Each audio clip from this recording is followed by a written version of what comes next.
तो हेलो दोस्तों, good morning. Welcome back to another video. मैं राहुल सिंह राजपूत स्वागत करता हूं आप सभी का इंडिया के नंबर 1 स्टडी चैनल जिसका नाम क्या है, crack competition with RSR.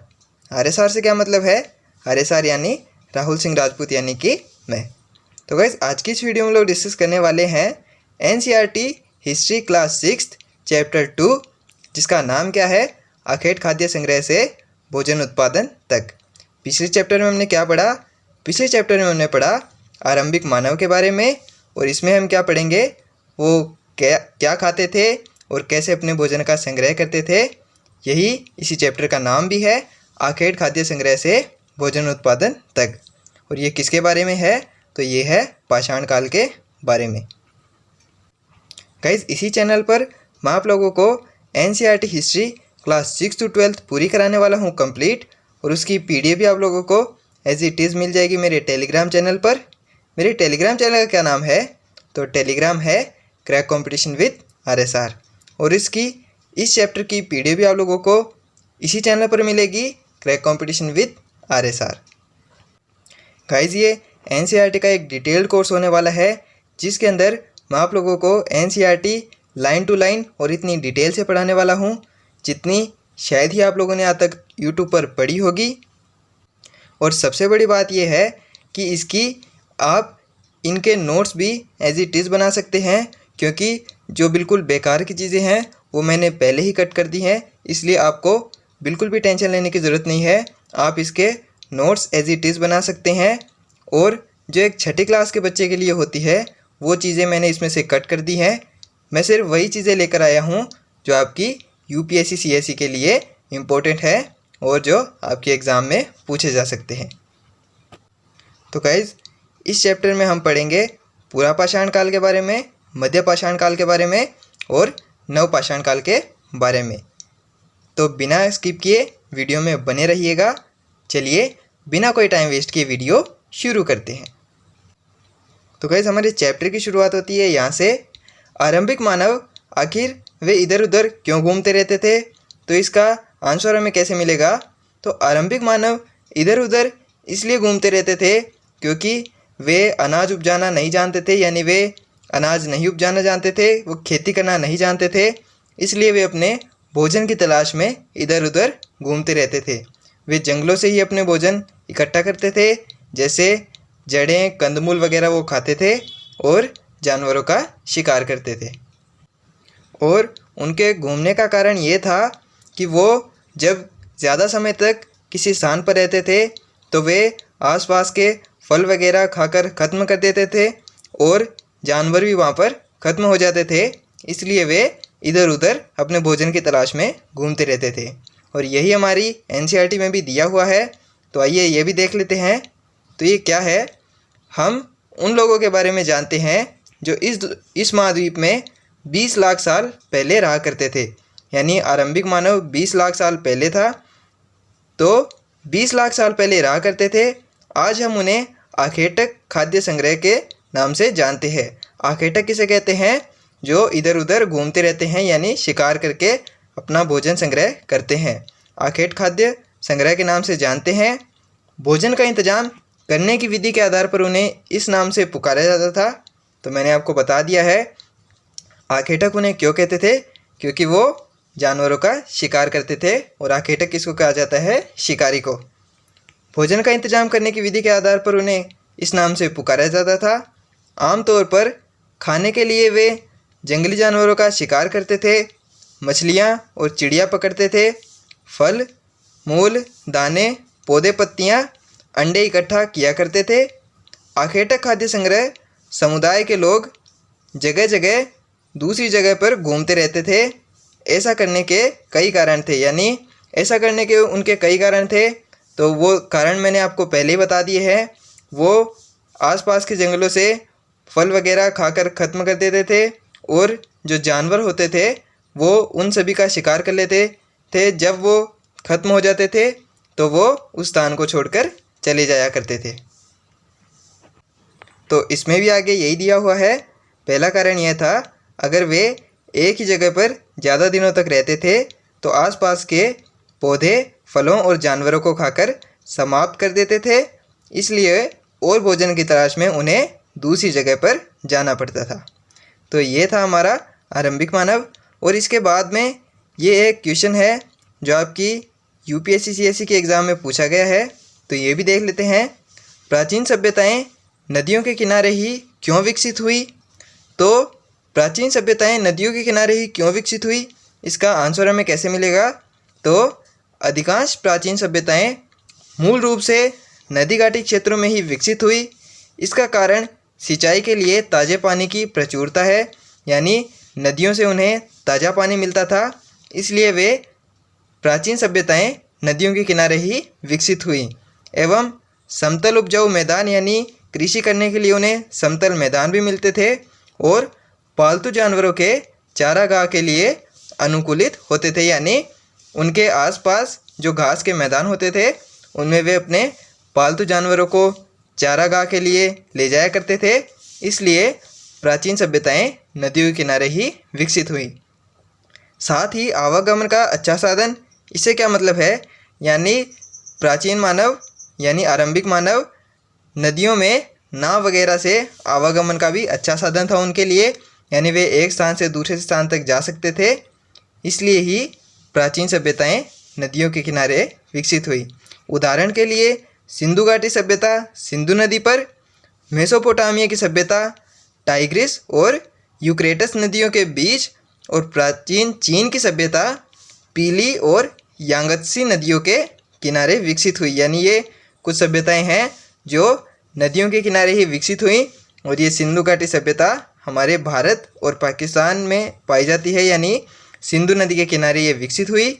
Mesopotamia की सभ्यता टाइग्रिस और यूक्रेटस, और प्राचीन चीन की सभ्यता पीली और यांगत्सी नदियों के किनारे विकसित हुई। इसके बाद में क्या दिया हुआ है? तो इसके बाद में है आरंभिक मानव के बारे में जानकारी कैसे मिलती है। तो हमें आरंभिक मानव के बारे में जानकारी कैसे मिलेगी? तो हमें जानकारी मिलती है पुरातत्वविदों को कुछ ऐसी वस्तुएं मिली हैं जिनका निर्माण और उपयोग आखेटक खाद्य संग्रह किया करते थे। यह संभव है कि लोगों ने अपने काम के लिए पत्थरों, लकड़ियों और हड्डियों के औजार बनाए होंगे। इनमें से पत्थरों के औजार आज भी बचे हुए हैं। यानी प्राचीन मानव के बारे में कैसे पता चलता है? तो जो पुरातत्वविदों को ये पत्थर वगैरह के हथियार मिले हैं उनसे ही हमें प्राचीन मानव के बारे में पता चलता है कि उसने इन सब को किस काम के लिए बनाया होगा। तो वो काम क्या थे? तो वो काम है पत्थर के औजारों का उपयोग इंसान के खाने के योग्य जड़ों को खोदने के लिए, यानी वे जड़ें फल वगैरह को तोड़ने या खोदने के लिए पत्थरों के औजारों का उपयोग करते थे। जानवरों की खाल से बने वस्त्रों को सिलने के लिए किया जाता था। यानी आरंभिक मानव कपड़े कैसे पहनते थे? वो जानवरों की खाल यानी चमड़ी को उधेड़कर और उसे पत्थर से सिलकर उसे पहना करते थे सर्दी से बचने के लिए। इसके बाद में क्या दिया हुआ है? इसके बाद में है प्राचीन इतिहास को जानने के स्रोत कौन कौन से हैं। ये हमने पिछले चैप्टर में भी पढ़ा था कि आज से 100 साल पहले क्या हुआ था, ये जानने का सबसे अच्छा माध्यम क्या है। तो आज से 100 साल पहले क्या हुआ था ये जानने का सबसे अच्छा माध्यम है स्रोत। और ये स्रोत कौन कौन से होते हैं? पुरातात्विक स्रोत, साहित्यिक स्रोत और विदेशी यात्रियों का वर्णन। तो प्राचीन इतिहास को जानने का सबसे अच्छा माध्यम है स्रोत। और ये स्रोत कौन कौन से हैं? तो पहला है हमारा पुरातात्विक स्रोत। पुरातात्विक स्रोत में कौन कौन से स्रोत आते हैं? तो इसमें आते हैं अभिलेख, यानी पत्थर के टुकड़ों पर लिखे हुए कुछ वर्णन होते हैं जो राजाओं द्वारा लिखवाए जाते थे ये। और पुरातात्विक सिक्के, जो प्राचीन राजा वगैरह सिक्के बनवाते थे, उनसे हमें प्राचीन इतिहास के बारे में पता चलता है। तीसरा है मूर्तियाँ, यानी पुरातत्वविदों को जो मूर्तियाँ मिली हैं उनसे भी हमें इतिहास के बारे में पता चलता है। स्मारक एवं भवन। और पांचवा है चित्रकला, यानी प्राचीन मानव जो दीवारों पर वो चित्रकला वगैरह होती थी उनसे हमें प्राचीन इतिहास के बारे में बहुत कुछ पता चलता है। और दूसरा हमारा क्या है? साहित्यिक स्रोत। साहित्यिक स्रोत दो आते हैं, एक तो धार्मिक साहित्य और एक लौकिक साहित्य। धार्मिक साहित्य में क्या है? तो ये हमारे 4 वेद हैं, यजुर्वेद, अथर्ववेद, सामवेद और ऋग्वेद। और दूसरा लौकिक साहित्य क्या है? लौकिक साहित्य में आता है कौटिल्य का अर्थशास्त्र। तो ये 2 हमारे साहित्यिक स्रोत हैं जिनसे हमें प्राचीन इतिहास के बारे में पता चलता है। और तीसरा क्या है? विदेशी यात्रियों के वर्णन। और ये विदेशी यात्री कौन कौन से थे? तो ये थे यूनानी और रोमन लेखकों का वर्णन, दूसरा है चीनी लेखकों का वर्णन, तीसरा है अरबी लेखक का वर्णन और चौथा है तिब्बती लेखकों का वर्णन। तो ये हमारे कुछ स्रोत हैं जिनसे हमें प्राचीन इतिहास के बारे में पता चलता है। इसके बाद में आता है हमारा ये एक क्वेश्चन जो आपकी यूपीएससी सीएससी के एग्ज़ाम में पूछा गया है। ये 2018 में जीएस पेपर का क्वेश्चन है और ये कितने मार्क्स का है? ये है 10 मार्क्स का। तो ये क्वेश्चन क्या है हमारा? तो क्वेश्चन है भारत के इतिहास की पुनर्रचना में चीनी और अरबी यात्रियों के वृत्तांतों के महत्व का अवकलन कीजिए। ये आपकी यूपीएससी सीएससी के 2018 के जीएस मेंस के क्वेश्चन में पेपर में पूछा गया है और ये कितने मार्क्स का है? ये है 10 मार्क्स का। इसके बाद में आता है रहने की जगह निर्धारित करना, यानी आरंभिक मानव कहाँ रहते थे? तो लाल त्रिकोण वाले स्थान वे पूरा स्थल हैं जहाँ पर आखेटक खाद्य संग्राहकों के होने के प्रमाण मिले हैं। इनके अलावा भी कई ऐसे स्थानों पर आखेट्य खाद्य संग्राहक रहते थे। मानचित्र में सिर्फ कुछ गिने चुने स्थान ही चिन्हित किए गए हैं। कई पूरा स्थल नदियों और झीलों के किनारे पाए गए थे। और ये नदियों के किनारे क्यों थे? तो ये मैंने आपको पहले बताया है, क्योंकि उनको ताज़े पानी की व्यवस्था मिलती थी और खेती के लिए सिंचाई और समतल मैदान मिलते थे और पशुओं के चारागाह की अच्छी व्यवस्था थी और आवागमन के लिए एक अच्छा साधन था। तो ये हमारी एनसीईआरटी में मैप दिया हुआ है और ये कुछ ऐसे स्थान हैं जहाँ पर आरंभिक मानव रहा करता था। तो ये मैं आपको दिखाऊं अच्छे से, ये थोड़ी धुंधली इमेज है तो आप लोगों को एक क्लियर इमेज दिखाता हूँ। तो ये आप लोग मैप देख सकते हैं, ये एक क्लियर इमेज है जिसके अंदर आप लोगों को प्राचीन मानव यानी आरंभिक मानव कहाँ रहता था इसके बारे में पता चल जाएगा। तो ये यहाँ पर हमारा है बुर्जहोम, ये आप लोग देख सकते हैं, ये है मेहरगढ़, ये और ये है सिंधु नदी तंत्र। यहाँ पर ही प्रारंभिक प्राचीन सभ्यताएं विकसित हुई, यानी प्राचीन सिंधु घाटी सभ्यता विकसित हुई। और इसके बाद में आता है हमारा चिरांद, ये कोल्डिवा, ये वो स्थान है जहाँ पर सबसे पहले चावल उपजाया गया। और ये बुर्जहोम, ये एक ऐसी जगह है जहाँ पर मानव और बकरी को साथ दफनाने के साक्ष्य मिले हैं। इसके बाद में आता है हमारा भीमबेटका, इसके बारे में हम आगे पढ़ेंगे। ये महागढ़ा, ये कोलकाता, और ये गंगा नदी, और ये दाऊजली हेडिंग, ये मुंबई, ये गोदावरी नदी। इसके नीचे आता है इनाम गांव, ये आरंभिक गांव है। और इसके नीचे आता है कृष्णा, ये हुसंगी, ये हुल्लूर, ये ब्रह्मगिरी, ये कावेरी नदी, ये आप लोग देख सकते हैं। और ये आदि चलन नूर, और ये लक्षद्वीप आप लोग देख सकते हैं। ये हमारे एनसीईआरटी में मैप दिया हुआ है, तो ये आप लोग ज़रूर से देख लीजिएगा, ये आपकी मैपिंग में बहुत ज़्यादा काम आएगा। क्योंकि अगर धीरे धीरे मैपिंग करते हुए चलेंगे तो ये आप लोगों के लिए आसानी होगी। एक साथ अगर आप मैपिंग लेकर बैठेंगे तो आप लोगों को कुछ भी समझ नहीं आएगा, इसलिए धीरे धीरे करके इनको देखते चलिएगा। तो ये हमारे दिए हुए हैं, लाल कलर के जो त्रिकोण के निशान हैं वो पूरा पाषाणिक स्थल हैं, और ये जो नीले कलर के स्क्वायर हैं ये नवपाषाणिक पूरा स्थल है, और ये जो हरे कलर के डॉट दिए हुए हैं ये महापाषाणिक पूरा स्थल, और ये जो ट्रायंगल दिया हुआ है पर्पल कलर का ये क्या है? इनाम गांव यानी आरंभिक गांव, ये सबसे पहला गांव है। और ये जो स्टार में दिया हुआ है ये है आधुनिक नगर यानी मुंबई, ये आज के नगर हैं यानी आधुनिक नगर हैं। ये कोलकाता वगैरह आप लोग देख सकते हैं। तो ये है हमारा मैप जो एनसीईआरटी में दिया हुआ है, इसको आप ज़रूर से देख लीजिएगा। इसके बाद में क्या आता है, इसके बाद में आता है भीमबेटका आधुनिक मध्य प्रदेश। ये मैंने आपको मैप में दिखा दिया है, मैं दोबारा आपको दिखाऊं तो ये यहाँ पर आप लोग भीमबेटका देख सकते हैं। ये इसमें दिखाई नहीं दे रहा है बट फिर भी मैं दिखा देता हूँ। ये देखिए यहाँ पर भीमबेटका देख सकते हैं आप लोग। इसके बारे में आगे देख लेते हैं, इसके बारे में क्या दिया हुआ है। तो इसके बारे में दिया हुआ है भीमबेटका आधुनिक मध्य प्रदेश, यानी भीमबेटका कहाँ पर है वर्तमान में, ये है मध्य प्रदेश में।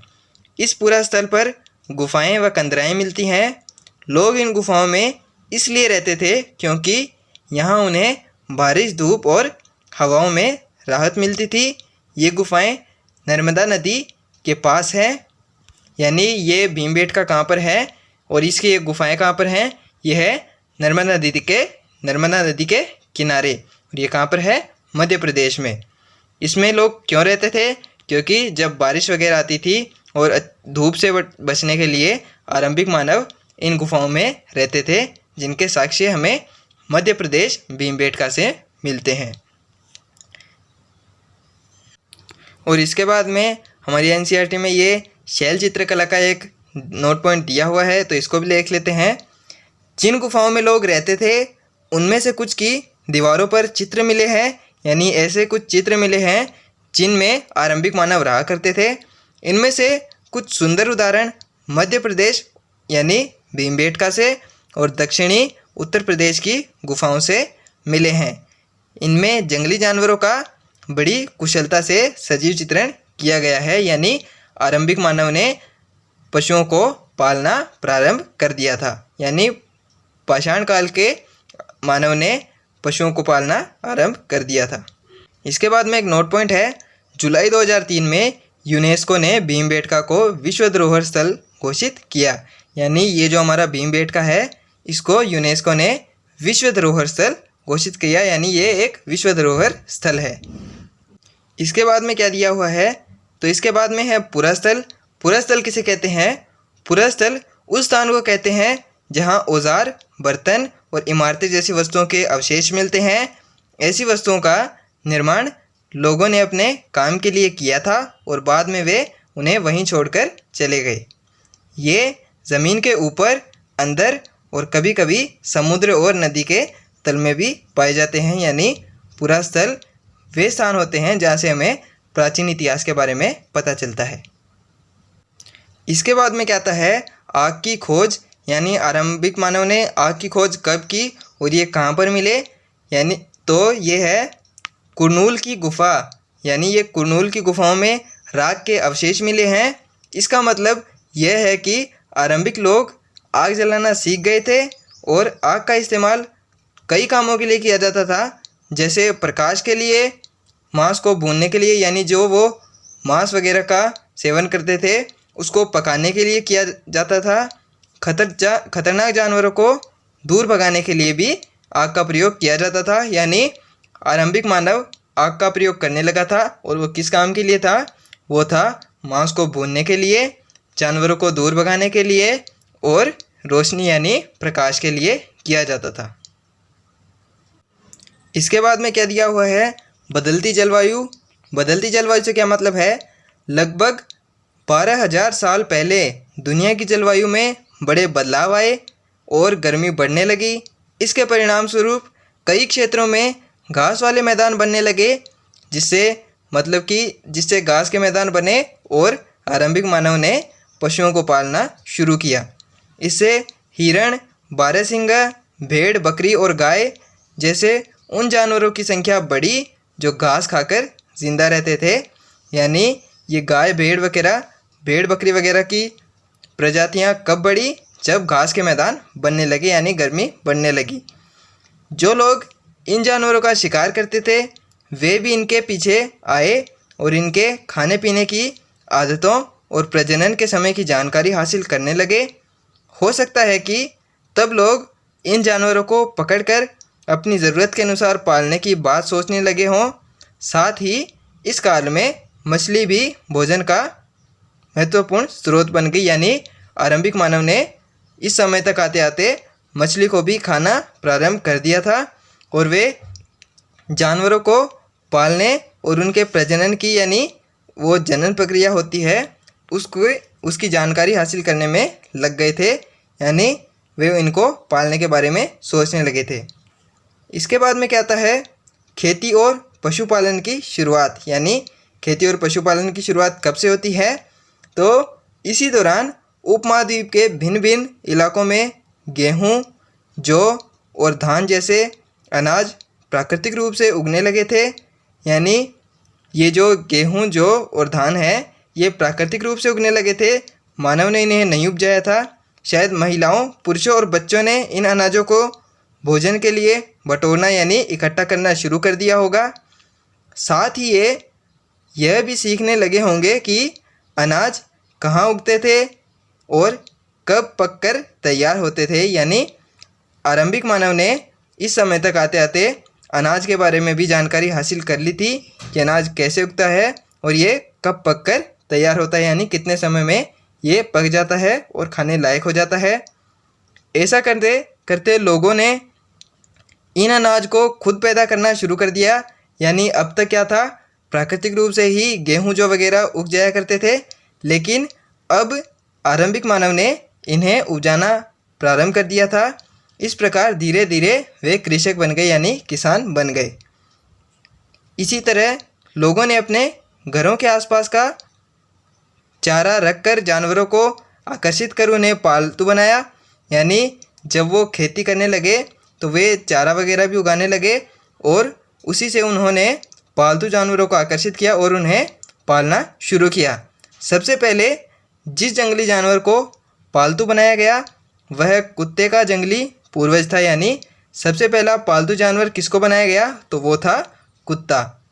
धीरे धीरे लोग भेड़, बकरी, गाय और सूअर जैसे जानवरों को अपने घरों के नज़दीक आने को उत्साहित करने लगे। ऐसे जानवर झुंड में रहते थे, यानी ये जो भेड़, बकरी वगैरह थे, ये झुंड में रहते थे और ज़्यादातर घास खाते थे।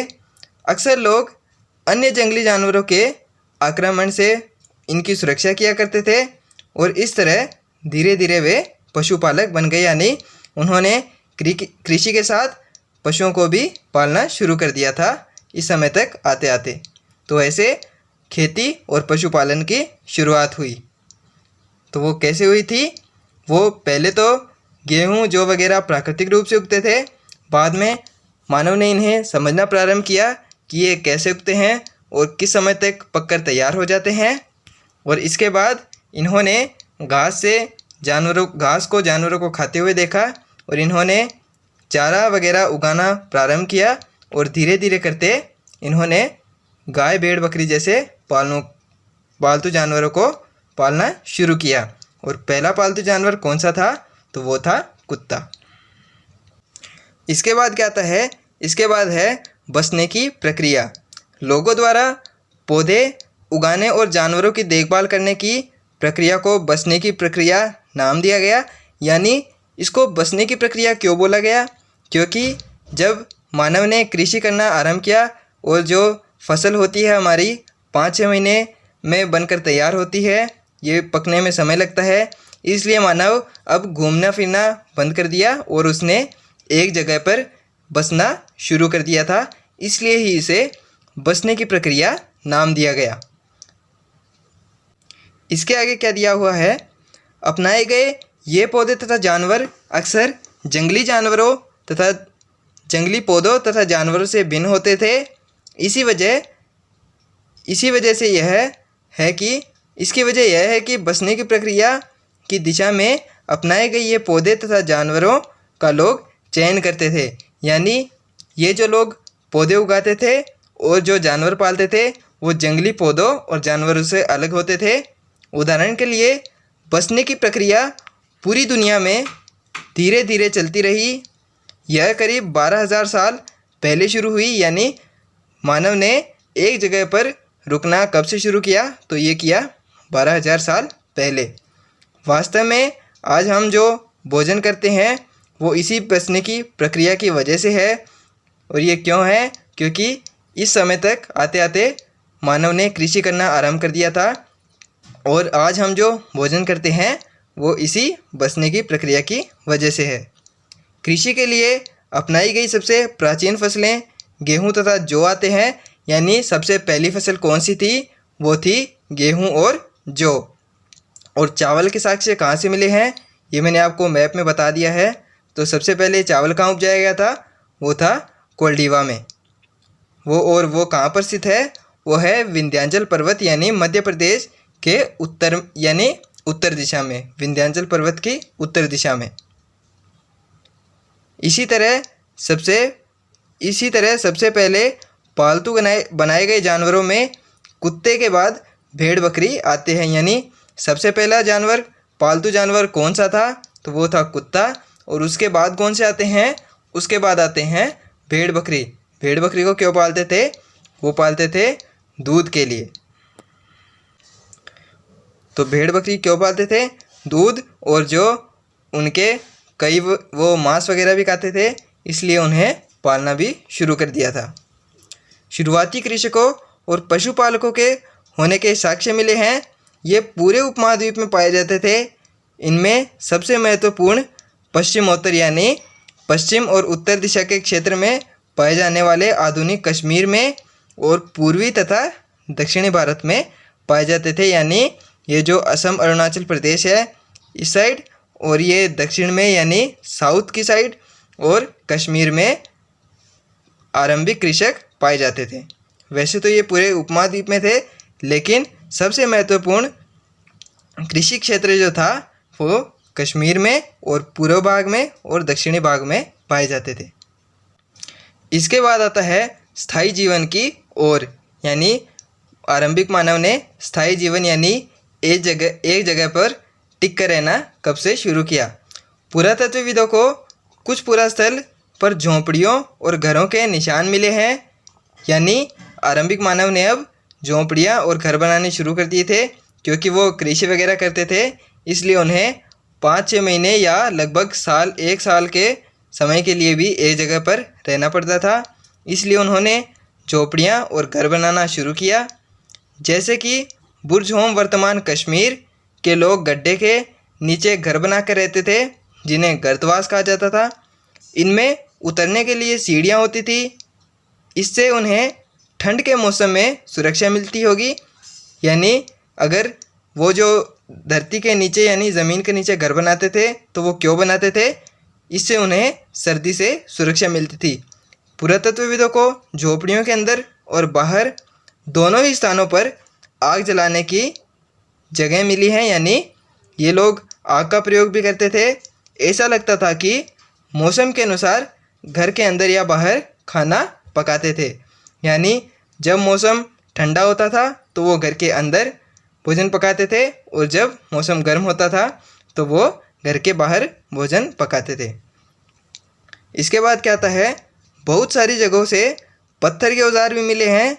इनमें से कई ऐसे हैं जो पूरा पाषाण युग यानी पूरा पाषाण युग उपकरणों से भिन्न हैं। यानी जो सबसे प्राचीन पाषाण काल है, पूरा पाषाण काल, उससे भिन्न है। जिनकी धार को ये औजार छोटे हैं, जिनकी धार को और अधिक पैना करने के लिए उन पर पॉलिश चढ़ाई जाती थी। यानी ये हथियार पूरा पाषाण काल के हथियारों से छोटे थे, अधिक धारदार थे, और ये इन पर पॉलिश भी चढ़ाई जाती थी इनकी धार को तेज करने के लिए। ओखली और मूसल का प्रयोग अनाज तथा वनस्पति से प्राप्त अन्य चीज़ों को पीसने के लिए किया जाता था। आज हज़ारों साल बाद भी ओखली और मूसल का प्रयोग अनाज पीसने के लिए किया जाता है। उसी तरह प्राचीन प्रस्तर युगीन औजारों का निर्माण और प्रयोग लगातार होता रहा। कुछ औजार हड्डियों से भी बनाए जाते थे। तो ये 3 नोट पॉइंट हमारे, ये क्या है तो ये भी देख लेते हैं। गर्तवास के साक्ष्य, बुर्ज होम यानी गर्तवास किसे कहते हैं, जो ज़मीन के नीचे गड्ढे बनाकर घर बनाए जाते थे, उन्हें गर्तवास कहा जाता था। और ये कहाँ से मिले हैं, ये मिले हैं बुर्ज होम कश्मीर से। और यहीं से मानव और बकरी को साथ में दफनाने के साक्ष्य मिले हैं। और वो उनको साथ में क्यों दफनाया गया था, तो वो था ताकि वो, यानी इसका मतलब क्या है, आरंभिक मानव स्वर्गवास में विश्वास।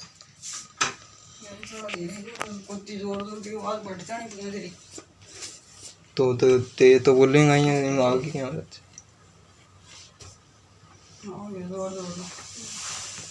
तो तेरे की दिक्कत हो रही है।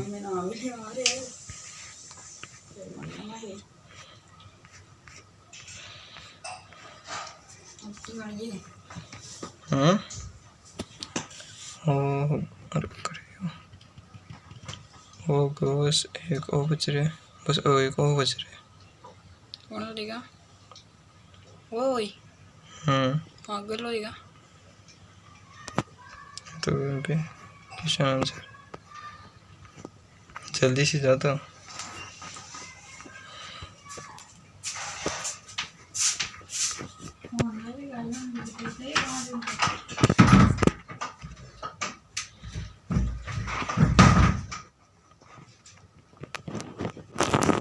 इसके बाद में नेक्स्ट क्या है, पोलीदार उपकरण यानी हथियार। नवपाषाण काल में ओखली और मूसल का प्रयोग सबसे पहले नवपाषाण काल में हुआ था। इसके बाद क्या है, मेहरगढ़ में जीवन मृत्यु।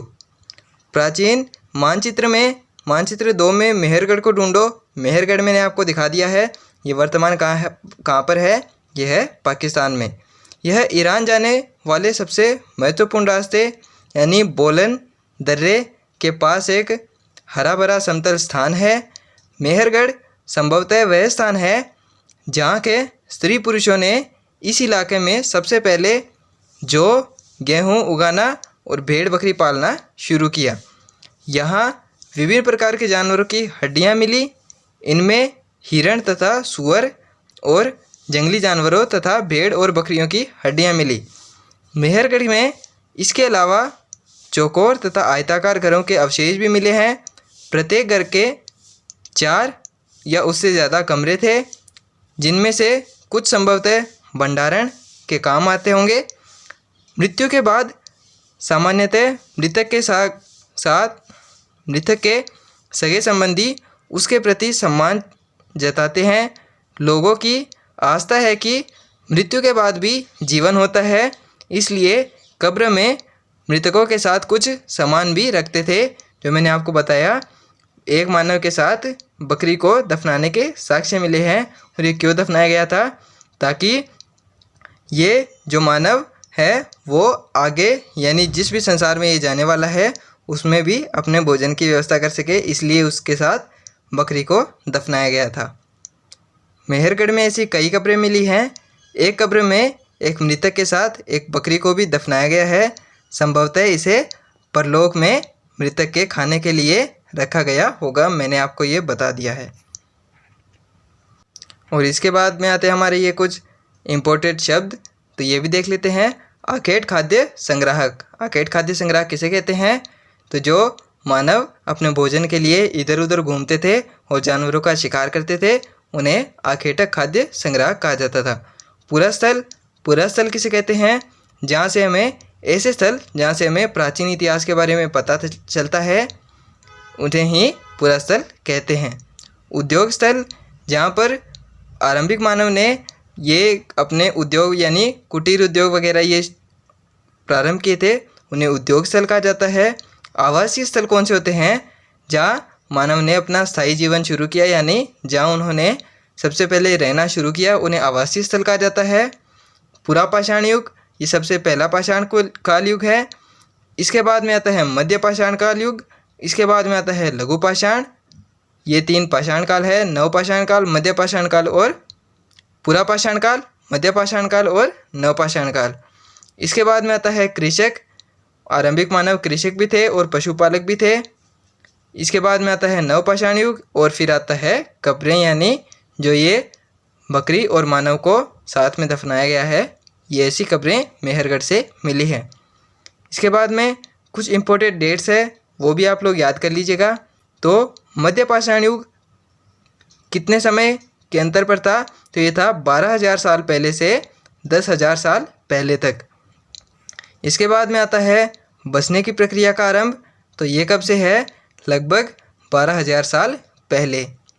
नवपाषाण युग का आरंभ 10,000 साल पहले और मेहरगढ़ में बस्ती का आरंभ लगभग 8000 साल पहले। और ये इसके कुछ प्रैक्टिस क्वेश्चंस हैं जो आपको ज़रूर से लगाने हैं, क्योंकि इनको लगाने से क्या होता है, इनसे आपको पूरा चैप्टर रिकॉल हो जाता है। तो ये हमारा चैप्टर यहाँ पर ख़त्म होता है। इसकी PDF आप लोगों को एज इट इज़ मिल जाएगी मेरे टेलीग्राम चैनल पर। टेलीग्राम चैनल का क्या नाम है, क्रैक कंपटीशन विद RSR। मैं डिस्क्रिप्शन में उसकी लिंक भी दे दूँगा, तो आप लोग वहाँ से जाकर देख लीजिएगा। और लास्ट में thank you so much guys video को पूरा देखने के लिए। Join Telegram for notes, PDF and other important updates. मेरे टेलीग्राम चैनल का क्या नाम है, टेलीग्राम है क्रैक कंपटीशन विद RSR।